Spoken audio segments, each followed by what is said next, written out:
Oh, okay. So we have this it's still life. Yeah, right. This gets to be hard. So, we're always faced with, what do we paint? And besides the why do we paint, what do we paint? We paint because it's fun, it's captivating.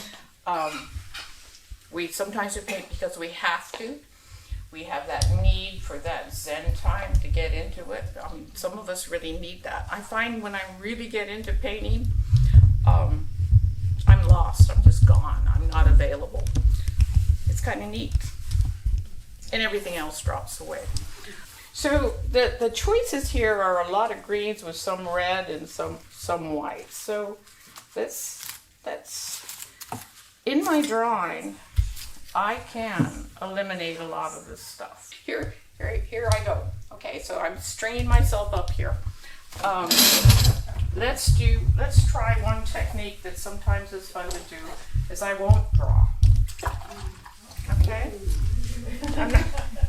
And what I'll do is I'm just going to make up a little puddle here. Oh, 2 buckets. Why 2 buckets? One's clean, one's dirty. Both are not for drinking, and don't put your coffee cup near because coffee really stains the paper.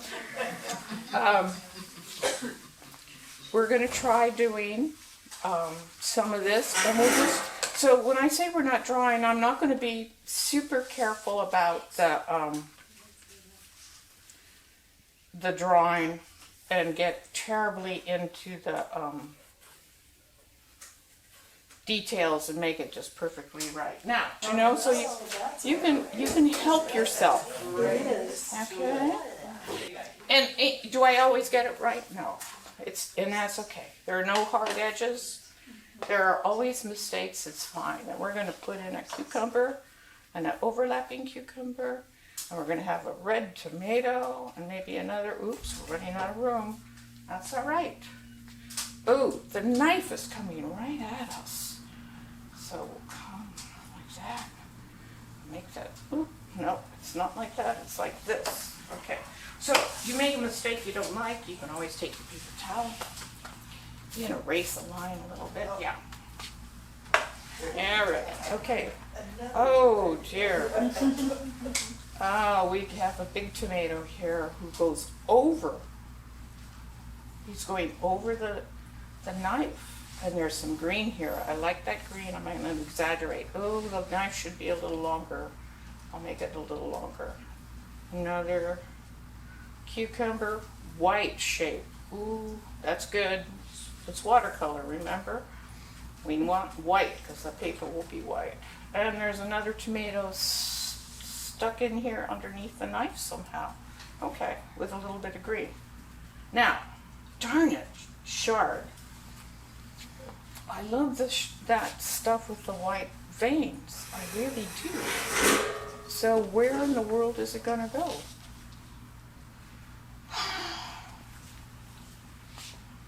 Okay.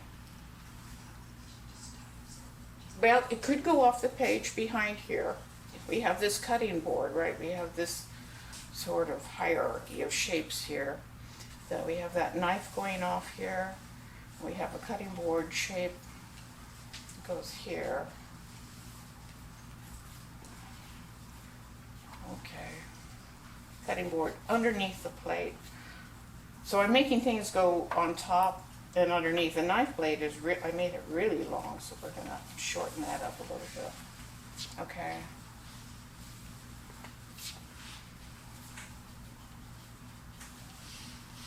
And we like those hairy things. We like the hairy things on the onions. They're fun. I left out that garlic in the middle. Ooh. I might leave it out entirely because, that's hard to paint. But I could try it if I'm really brave. And if I remember, so I'll put that shape in there. It's sunk down behind that guy, and it has this thing that goes up like that. I don't know if that's going to work at all. And I've already got paint in there, and it's not the direction I want the line to go. Okay. Since I don't like it moving around, and when I'm finished, I like having a white edge just so that I can see what colors I actually used, I'm going to tape it. So that's a good thing to remember, is that they have edges. And try to remember edges. And then there are highlights on them, and yeah, I'll try to remember the highlights. Now, cadmium can be deadly if applied too strong. It also can be quite lovely. So let's see if we can be lovely. And you can see I'm letting it blend in certain places. And I'm going to let the water do its work, because it's watercolor. Okay, I got to flatten this out a little bit for just a bit.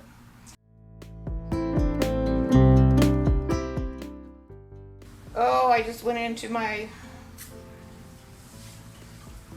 oh, well, let's see if we can go around it. I just ruined my garlic. Oh, well. Don't worry, it's reflected light. Right, I still remind myself that I have time, but you know. All right, so now, what color is the inside? It's really a light orangish, right? It's a different color. So how do I get that? I might need to get my alizarin out. So tomatoes have a structure, right? So we know that they have this sort of pinwheel shape. And the idea is to leave it. It's not the color I really wanted. Not bad, but not what I really wanted. But, you know, maybe this is a riper tomato than what I actually bought at the store. Right? We can always change it.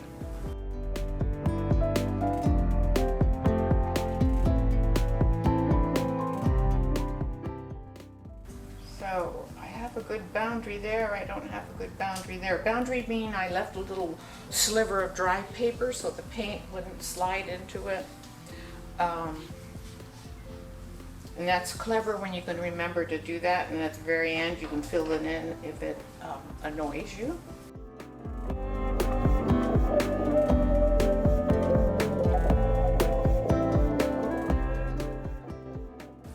Okay, I know there's going to be a dark shadow in here that's going to help define that shape. This shape is kind of worthless right now, but I have to leave it alone. Maybe we should do some cucumbers instead.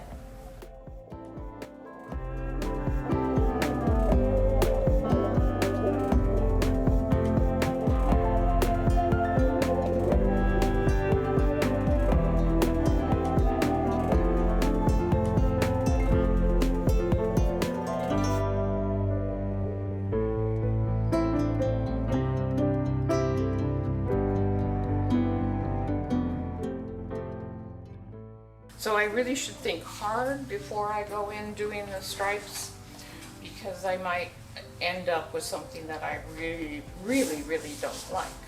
But hey, I have to remember that the stripes don't go through the cutting board, or the tassels, probably. But it might be fun to put them in. Now I have to think to myself, am I going to put in a real fold? Or am I going to do the stripes as they appear? Am I going to let them go over the corner? Or if they're going to go over the corner, this board is really close to the corner. But that's okay. Is there going to be stripes all the way up and off, or is there going to be a background? Probably the stripes are going to go off the table. So we know the old railroad tracks, they'll be converging, hopefully, back there. Do I exaggerate? Maybe. What I could do to help myself would be to indicate just lightly where a fold might be.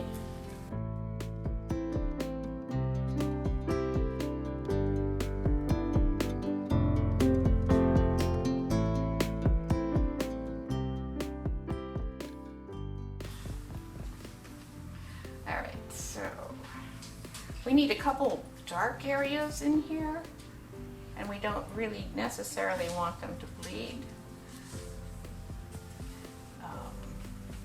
They don't need to be all the same. But how we get our depth, of course, is between the light and the dark. So that's what we're looking for, is to develop some depth. And we can get depth by shadow and pretending there's shadow. And we can just make it up as we go. All right, so that's starting.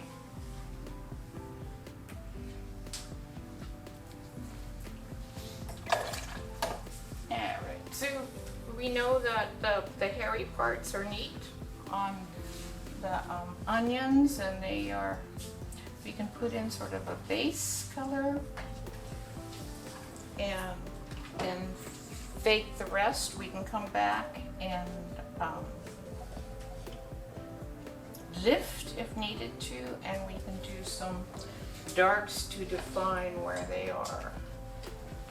And we have an onion on top, and it has, and we're gonna have another onion out here, and maybe one here.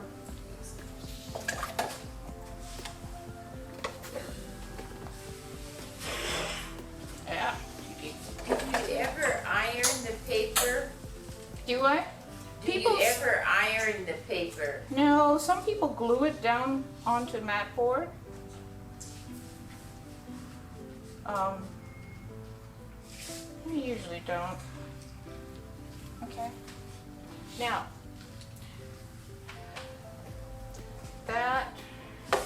to make the this guy pop, I do have to make him darker on one side, right?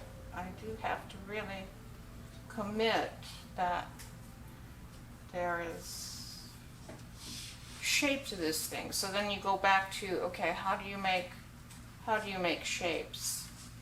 How do you make folds stand out? What happens to shadows? You have to remember all those basic drawing things, which is hard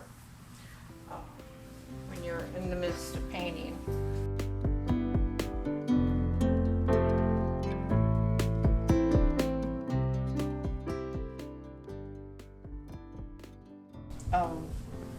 We forget with watercolor that we can use line, and we can use calligraphy. But you can get out your black pen and draw over the top of it. I mean, you can. Yay, right? Those of us who love pen and ink, absolutely. It's a wonderful thing to do. So I got to remember the highlights. So I'm going to put another cadmium on it, trying not to go too deep.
Gray.